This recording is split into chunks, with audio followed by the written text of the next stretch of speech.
الله الرحمن الرحيم وقال الذين كفروا لرسلهم لنخرجنكم من أرضنا أو لتعودن في ملتنا فأوحى إليهم ربهم لنهلكن الظالمين ولنسكننكم الأرض من بعدهم ذلك لمن خاف مقامي وخاف وعيدا واستفتحوا وخاب كل جبار عنيد من ورائه جهنم ويسقى من ماء صديد يتجرعه ولا يكاد يسيغه ويأتيه الموت من كل مكان وما هو بميت ومن ورائه عذاب غليظ صدق الله مولانا العظيم وصدق رسوله النبي الأمي الكريم ونحن على ذلك لمن الشاهدين والشاكرين والحمد لله رب العالمين.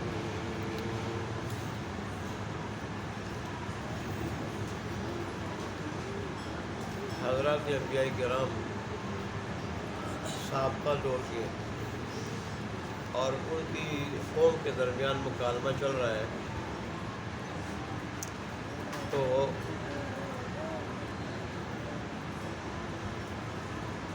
آج کی آیات بھی اسی سلسلے کی کڑی ہے.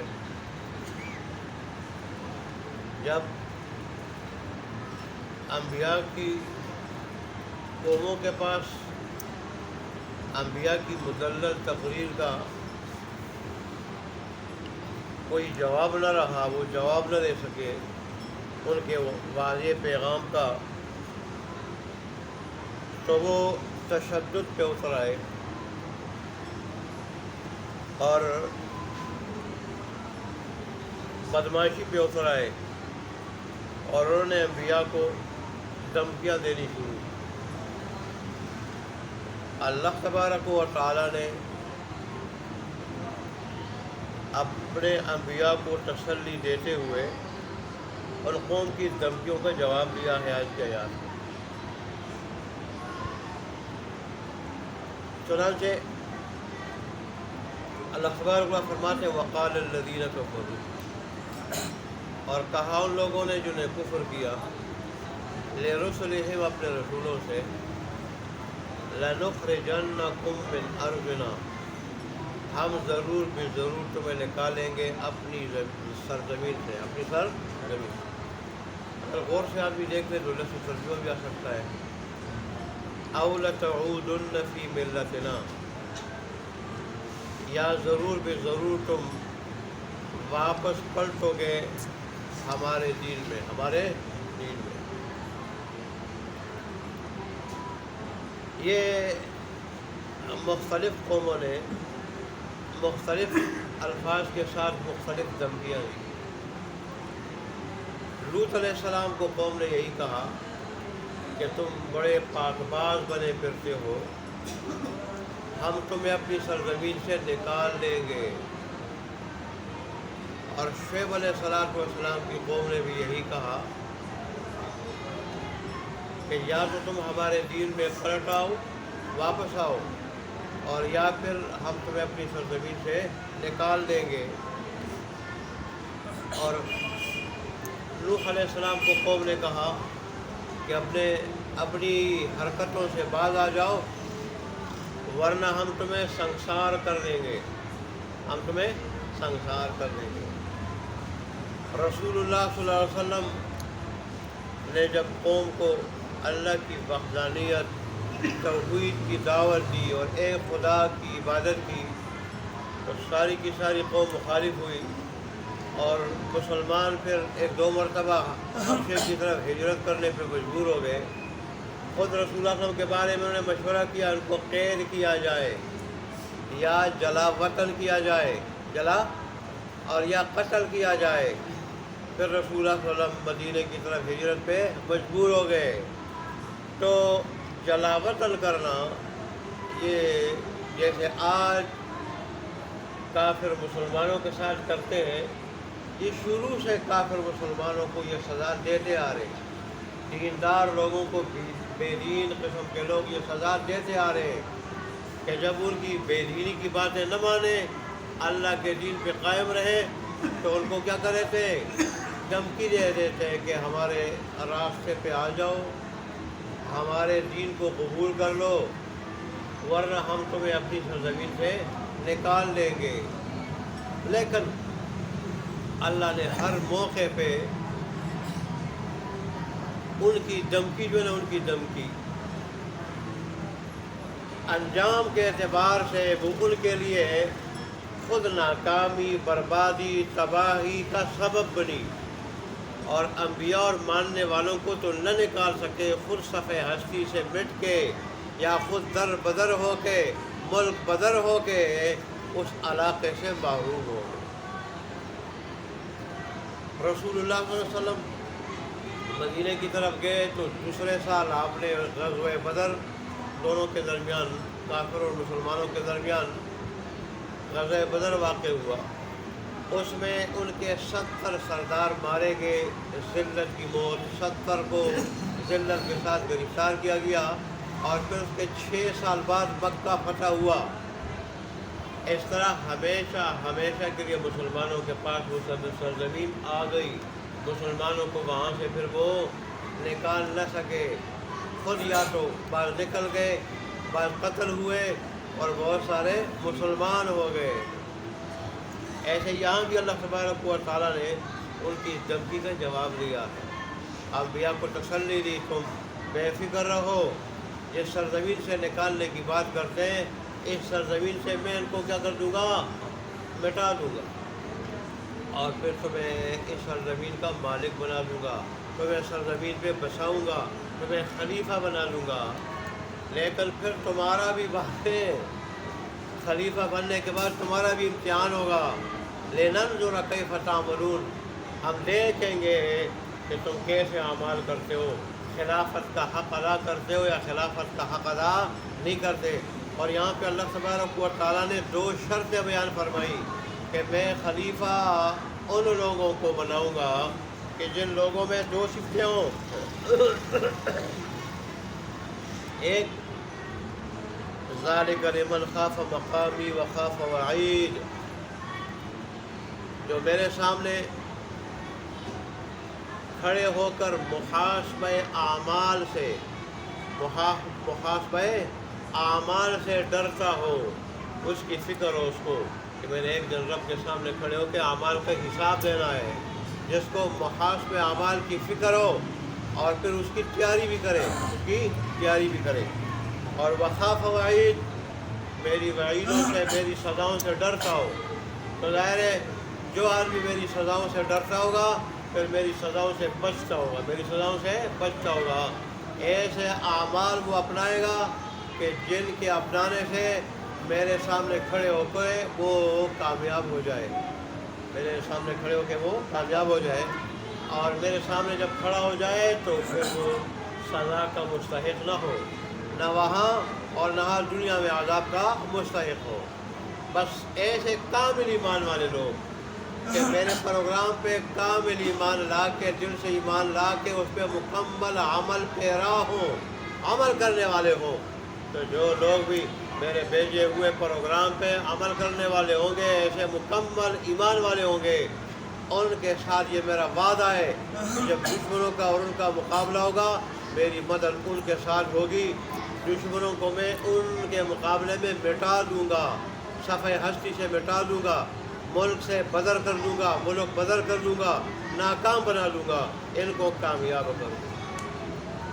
آج مسلمان کرتے تو کچھ نہیں ہے، اعمال ان کے کیا، نماز پڑھنے والے نہیں، جو ارکان اسلام میں سب سے اہم فریضہ، کلمے کے بعد، ایمان کے بعد سب سے اہم فریضہ، اہم رکن ہے، وہ تو پڑھنے والے نہیں، ادا کرنے والے نہیں، اور پھر کوئی ادا کرے تو اس میں جو شرائط ہے پوری کرنے والے نہیں، آداب ہے وہ پورے کرنے والے نہیں، اور ایسے ہی اللہ کے دیگر فرائض کو ادا کرنے والے نہیں، اللہ کے احکام پہ چلنے والے نہیں، گناہوں سے اپنے آپ کو بچانے والے نہیں، حرام سے بچانے والے نہیں، اور پھر جب کافروں کی طرف سے ان پہ شامت آتی ہے تو پھر اللہ کی مدد کے منتظر رہتے ہیں، اور پھر جب اللہ کی مدد نہ آئے تو پھر اللہ سے شکوے شکایت کرتے ہیں، اللہ تبارک و تعالیٰ کی شان میں گستاخی پہ اتراتے ہیں۔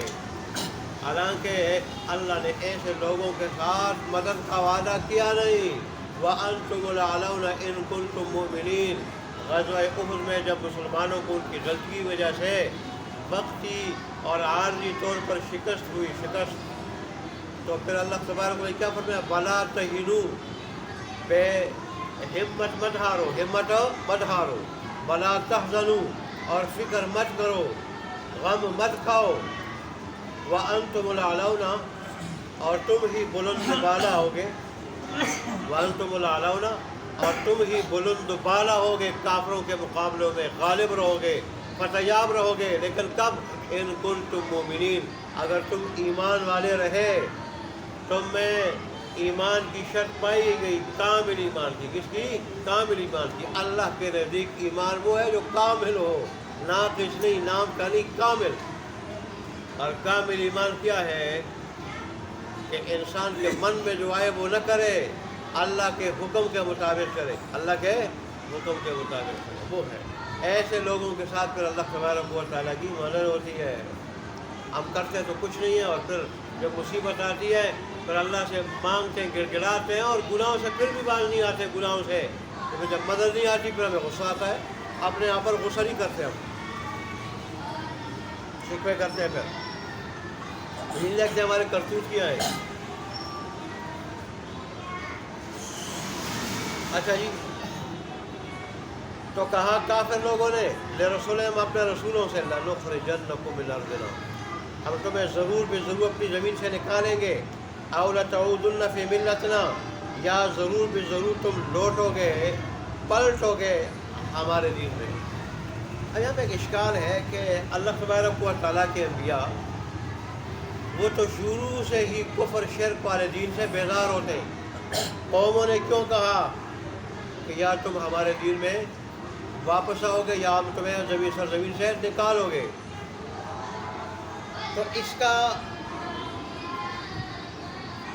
مفسرین نے کئی طرح سے جواب دیا ہے۔ ایک تو یہ کہ ٹھیک ہے، عاد یعود کا عام فہم معنی تو لوٹنا پلٹنا ہے، لیکن اس کا معنی صرف ہو جانا بھی ہے، صرف ہو جانا بھی ہے۔ یہاں یہ ہو جانے کے معنی میں، یہاں کیا ہے؟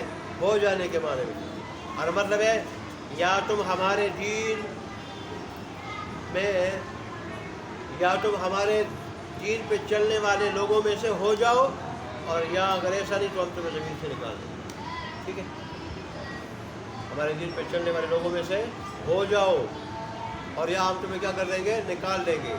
تو جیسے یہ پلٹنے کے لیے لفظ استعمال ہوتے ہیں، مطلق ہو جانے کے لیے۔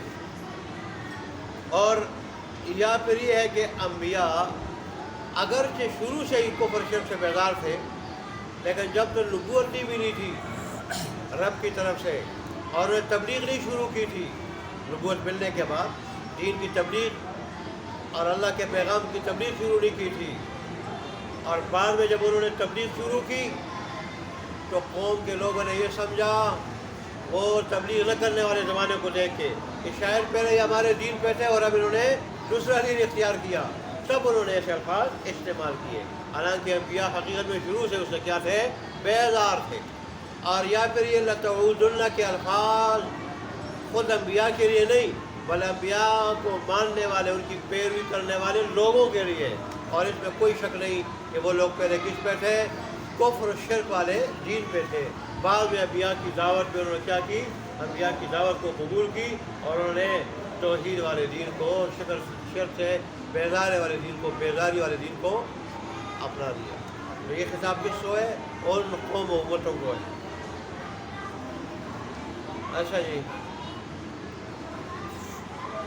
فَأَوْحَى إِلَيْهِمْ، تو اللہ نے ان کی طرف وہی کی، انبیاء کی طرف، فَأَوْحَى إِلَيْهِمْ، پس وہی کی ان کی طرف، ربهم، ان کے رب نے کیا وہی کی؟ لَنُهْلِكَنَّ الظَّالِمِينَ، ضرور بے ضرور ہم ہلاک کریں گے ظالم لوگوں۔ کافر ظالم ہے، مشرک ظالم ہے، اور ایسے ہی اللہ تبارک و تعالیٰ کی بغاوت نافرمانی کرنے والے لوگ بھی ظالم ہیں، لیکن کافر اور مشرک بڑے ظالم ہیں، سب سے بڑے ظالم کافر اور مشرک ہیں، پھر اس کے بعد درجہ بدرجہ، درجہ بدرجہ۔ اور ایسے ہی جو کسی کے اوپر تشدد کرتے ہیں وہ بھی کیا ہے؟ ظالم ہے، کسی کا حق دباتے ہیں وہ بھی ظالم ہے، تو ظلم کا مفہوم بڑا وسیع ہے۔ البتہ کافر اور مشرک بھی سب سے بڑے ظالم ہیں، اور اصل ظالم وہی ہے، تو اللہ نے ان کے بارے میں فرمایا لَنُهْلِكَنَّ الظَّالِمِينَ، ایسے ظالموں کو ضرور ہلاک کریں گے، تمہارا کچھ نہیں بگاڑ سکیں گے۔ غم نہ کرنا، رب العالمین کی مدد جو تمہارے ساتھ ہے، ان کو کہا جا رہا ہے، اور آج سنایا ہمیں جا رہا ہے، ہر دور کے لوگوں اور مسلمانوں کو، ماننے والوں کو، کہ غم نہ کرنا، تم مسلمان ہو، ایمان والے ہو، اللہ کی مدد تمہارے ساتھ ہوگی، بشرط ہے کہ ہم کامل اسلام اپنانے والے ہوں، کامل مسلمان بن جائیں، کامل مومن بن جائیں، جیسے صحابہ تھے۔ اچھا جی،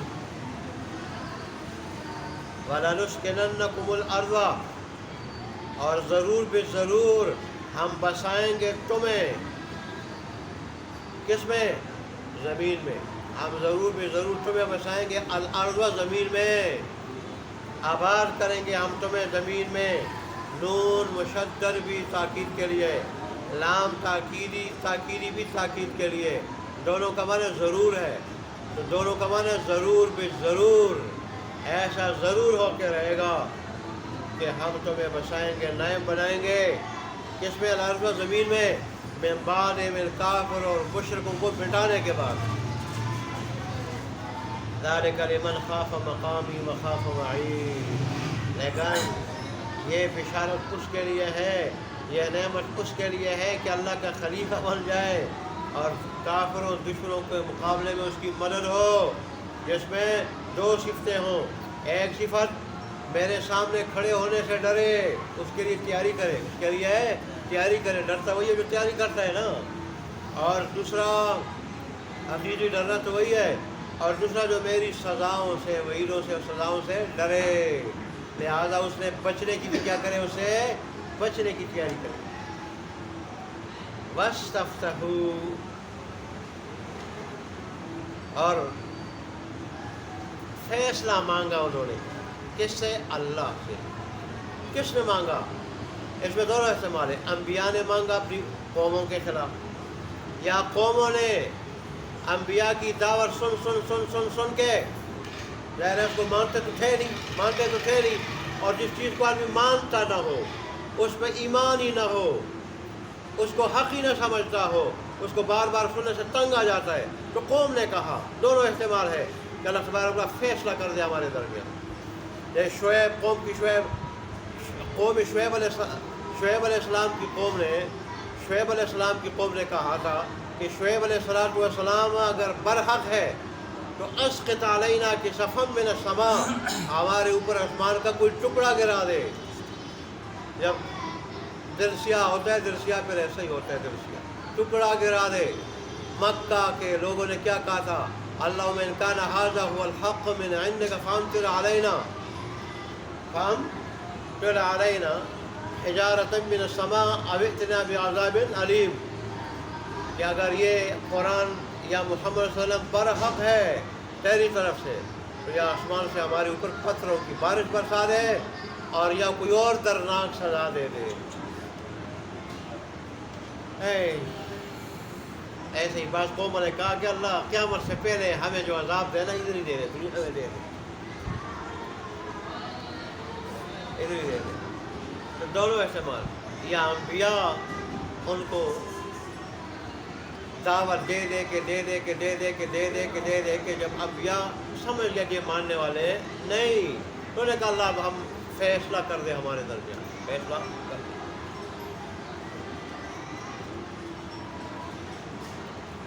وَاسْتَفْتَحُوا، اور فیصلہ مانگا اللہ تبارک و تعالیٰ سے، انہوں نے، انہوں نے انبیاء نے یا قوم نے؟ وَخَابَ كُلُّ جَبَّارٍ عَنِيدٍ، اب فیصلہ آیا، لیکن کس شکل میں آیا فیصلہ اللہ کا؟ اللہ اختصار کے ساتھ بات کرتے ہیں، کیونکہ قرآن کوئی ڈائجسٹ کی کتاب نہیں، واقعات کو اللہ نے عبرت کے لیے چھوٹے چھوٹے حصے اس کے اور تھوڑے تھوڑے ذکر کیے. اصل مقصد واقعات نہیں، ان سے سبق لینا ہے. اس لیے تو اللہ نے جس حصے سے جتنا سبق مطلوب تھا اتنا اس جگہ ذکر کیا اور بار بار دہرایا تاکہ دل و دماغ میں اتر جائے اور انسان باز آ جائے. نتیجہ جب آیا، فیصلہ جب آیا تو پھر کیا ہوا؟ وخاب، اور ناکام ہوا. کل جبار، ہر سرکش، عنید اور ضدی، ہر ضدی اور سرکش آدمی ناکام ہوا، برباد ہوا، تباہ ہوا. اور اللہ کے انبیاء، ان کے ماننے والے کیا ہوئے؟ کامیاب ہوئے.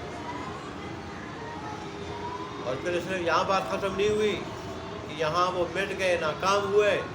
ایمان والے انبیاء کامیاب ہوئے، بلکہ من ورائی جہنم، ان کے آگے جہنم ہے. یہ ورا کا لفظ یہ ازداد میں سے، یہ آگے کے لیے بھی استعمال ہوتا ہے اور پیچھے کے لیے بھی استعمال ہوتا ہے. ویسے اس کا اگرچہ ظاہر معنی اس کا پیچھے ہے، لیکن دونوں معنوں میں استعمال ہوتا ہے، دونوں معنوں میں. یہاں اس کا جو ہے نا، یہاں اس کا معنی آگے، کیونکہ انسان آگے کی طرف جا رہا ہے، اس کا سفر آگے کی طرف ہے. اور آگے کیا آ رہا ہے؟ جہاں آگے موت آ رہی ہے، جہاں آگے عالم برزخ، وہاں آگے محشر، وہاں آگے جہنم. یہاں بات ختم نہیں ہوتی. اس لیے کہتا ہے کہ دنیاوی بادشاہوں کی سزاؤں میں اللہ کی سزا میں یہ فرق ہے. دنیاوی بادشاہ تو سزائے موت دے دے کے بس اس کا قصہ ختم ہو جاتا ہے، لیکن اللہ کی سزا صرف دنیا تک نہیں، بلکہ وہ دنیا کے بعد آخرت میں بھی وہ جاری رہتی ہے، جاری. وَيُسْقَىٰ مِن مَّاءٍ شَدِيدٍ، اور پلایا جائے گا اس جبار، سرکش، ضدی بدبخت کو. دنیا میں بھی ناکام ہوا، مٹ گیا، تباہ ہوا، برباد ہوا، اور جہنم اس کا ٹھکانہ بنا. کیا پلایا جائے گا اس کو؟ مِن مَّاءٍ شَدِيدٍ، پیپ کا پانی، پیپ کا پانی، وہ پانی جو سراپائی پیپ ہوگا، سراپائی پیپ ہوگا. جہنمیوں کے زخموں سے بہنے والی پیپ، اتنی بدبودار پانی. یہاں اگر نہیں تو اور مختلف جگہوں میں نے آپ کے سامنے کی تفصیل احادیث کی روشنی میں بیان کی کہ اتنی بدبودار، اگر ایک ڈول دنیا میں گرا دیا جائے تو ساری کی ساری دنیا بدبودار ہو جائے اور کوئی چیز کھانے کی قابل نہ رہے، کوئی چیز کھانے کی قابل نہ رہے. اتنی بدبودار. ظاہر اگر ساری دنیا کو ایسی بدبودار کرے تو جس کے ناک کے قریب ہوگا وہ. اس لیے یہ پانی جب پہلی مرتبہ لایا جائے گا، یہ تو ابھی میں کہہ رہا ہوں قرآن میں ہی، جب منہ کا تھوڑا قریب ہوگا تو منہ پہلے جب قریب کیا جائے گا تو یہ دیکھے گا، نفرت کرے گا. لیکن کیا کرے گا؟ نفرت کرے گا. لیکن پیے گا تو پیے گا، کیا کرے گا؟ یہاں پیاس لگ جائے تو پھر پیے بغیر، مشروب پیے بغیر آدمی رہ نہیں سکتا. اور اس وقت اگرچہ یہ دیکھے اصل پیاس تو بجھتی ہے پانی سے، سادہ پانی سے، اور خاص کر جب وہ ٹھنڈا ہو، درمیانہ ٹھنڈا ہو، اس سے پیاس بجھتی ہے. لیکن اس وقت یہ کہتا ہے یار شربت ملے، یہ اور نیمبو کا پانی ملے یا کوئی بھی مشروب ملے تاکہ جو ہے نا پیاس بجھانے کے لیے میں اس کو ڈال دوں. ایسے ہی وہاں پیاس بجھانے کے لیے مجبور ہوگا تو نفرت بھی کرے گا، لیکن کیا کرے گا؟ مجبور ہوگا. پیاس بھی بڑی سخت ہوگی. یہاں کی پیاس کتنی سخت ہوتی ہے، پھر وہاں کی پیاس کیسی ہوگی؟ پیاس سے ہوئے اونٹ کی طرح دوڑ پڑیں گے کھولتے ہوئے پانی کی طرف. لیکن جب پئیں گے تو پھر کیا ہوا؟ تفسیر یہی ہے، پہلے جب وہ جہنمیوں کے زخموں سے بہنے والی پیپ اتنی گرم ہوگی، اتنی گرم جہنم میں ہونے کی وجہ سے، اور بدبودار ہوگی، اور ظاہر ہے پیلی بد مزہ بدشکل ہوگی. جب اس کے تھوڑا قریب کیا جائے گا تو یہ اسے نفرت کرے گا.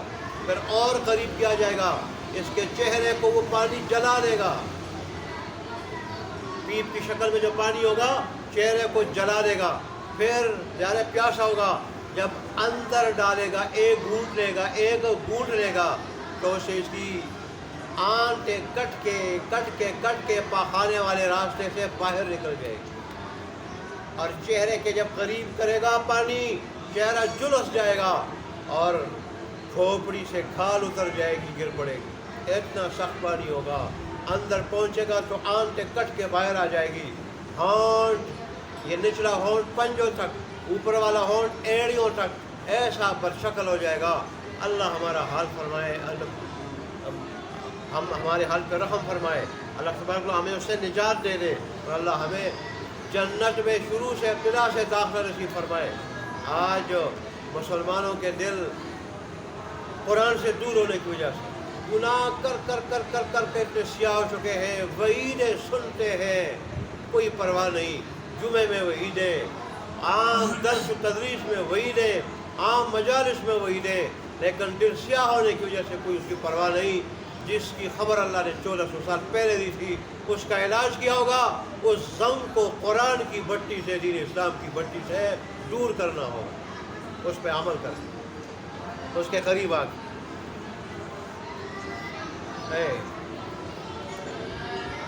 تو وَيُسْقَىٰ مِن مَّاءٍ صَدِيدٍ، اور اس کو پانی پلایا جائے گا۔ کون سا پانی؟ پیپ کا پانی، شدید پیپ ماں پانی، یتجرعہ، اس کو گھونٹ گھونٹ کر کے پیے گا، گھونٹ گھونٹ، گھونٹ سے زیادہ نہیں پی سکے گا، پیاس تو مجبور کرے گی، گھونٹ بھرے گا لیکن پھر ہٹائے گا، پھر کیا کرے گا؟ ایسا بد مزہ، ایسی بدبودار، ایسی بد شکل، گھونٹ بھر کے پھر پیچھے کرے گا، پھر پیاس ستائے گی، پھر گھونٹ بھرے گا، اور پھر گھونٹ جو بھرے گا وہ بھی کیا، اس کا پھر آگے حلق میں کیا حال ہوگا؟ حلق میں وَلَا يَكَادُ يُصِيغُهُ، اور اس کو حلق سے اتار نہیں سکے گا، حلق سے اتار نہیں سکے گا، ایسا پانی ہوگا۔ اللہ ہمیں اسے بچائے۔ ممکن ہے جابر کی گڑی ہو، اللہ کی پاک مجلس ہے، مسجد اللہ کا گھر ہے، جو اس میں بیٹھا، اللہ فرماتے ہیں من جلس فی المسجد جلس فی مجلس اللہ، جو مسجد میں بیٹھا وہ میری مجلس میں بیٹھا۔ آپ خوش قسمت ہیں اور مبارکباد کے لائق ہیں کہ آپ اللہ کی مجلس میں بیٹھے ہوئے ہیں، پھر اللہ کے کلام کی مجلس ہے، پھر فرشتوں کی مجلس ہے، اللہ کی رحمت کے فرشتوں کا حلقہ آسمان تک بنا ہوا ہے، اور یہ ایسی مجلس ہے جہاں کوئی آدمی ذاتی کام سے بھی آ جائے، کسی ساتھی سے کام ہو، اللہ اس کی بھی مغفرت کر دیتا ہے، اور مجلس والوں کی مغفرت کو فرشتوں کو گواہ بنا کر کی جاتی ہے۔ اللہ ہماری مغفرت فرمائے۔ اللہ وَيَأْتِيهِ الْمَوْتُ، اور آئے گی اس کے پاس موت، مِنْ كُلِّ مَكَانٍ، ہر جگہ سے، ہر طرف سے، مطلب موت کے اسباب آئیں گے، موت کے اسباب آئیں گے۔ موت کا آئے گی، موت تو اگلے حصے میں، آیت کے اگلے حصے میں اس کی نفی ہے۔ موت کے اسباب آئیں گے، سخت سزائیں آئیں گی، سخت سخت، ایسی سخت سزا کہ ان سزاؤں کے ہوتے ہوئے اس کو نہ کوئی زندگی کہہ سکے، نہ کوئی زندگی کہہ سکے، اور نہ موت آ کے مرے، وہ نہ موت آ کے مرے، تو نہ موت سے دو چار ہو کے مرے گا، وہ اس کا قصہ ختم ہوگا، اور ان سزاؤں کی وجہ سے وہ زندگی بھی نہیں ہوگی۔ جیسے سورہ اعلیٰ میں ہے ثم لا يموت فيها ولا يحيا، نہ اس میں زندہ رہے گا اور نہ مرے گا، زندگی نہیں ہوگی اور موت آئے گی نہیں، اور موت و حیات کی کشمکش میں ہمیشہ مبتلا رہے گا۔ ادھر جب کسی کی ایسی حالت ہوتی ہے ہم دعائیں کراتے ہیں کہ موت و حیات کی کشمکش میں ہے، نہ بچ رہا ہے نہ جا رہا ہے، اب بری حالت ہے، دعا کرو اللہ رحم فرمائے۔ اللہ نے فرمایا یہاں تو ایک وقت تک ایسا ہوتا ہے موت آ جاتی ہے، دعائیں کر لیتے ہیں لوگ، سورہ یاسین پڑھ لیتے ہیں، موت آ جاتی ہے، وہاں پھر ہمیشہ ہمیشہ کے لیے موت نہیں ہوگی، اور یہ حالت پھر ہمیشہ طاری رہے گی، کافر مشرک اگر ہو، اور اگر باغی مومن ہو، مسلمان ہو، تو خدا جانے کتنا عرصہ، کروڑ سال، 2 کروڑ سال، ارب سال، کتنے سال، وہ میرا رب جانے، وہاں تو موت ہے ہی نہیں پھر۔ اللہ ہماری حفاظت فرمائے کہ ہر طرف سے موت آئے گی، یعنی موت جیسی سزائیں، وما، اور موت کے اسباب، وما هو بمیت، حالانکہ وہ مرنے والا نہیں ہوگا، ومن ورائہ عذاب غلیظ، اور یہاں قصہ ختم نہیں ہوگا، اس سے آگے بھی سخت عذاب ہوگا، اس سے آگے بھی سخت عذاب ہوگا۔ جتنا آگے بڑھتا جائے گا عذاب سخت ہوتا جائے گا۔ اللہ تبارک و تعالی ہمارے حال پہ رحم فرمائے، اللہ ہمیں اس عذاب سے بچائے، اللہ ہمیں ابتدائی سے جنت الفردوس نصیب فرمائے۔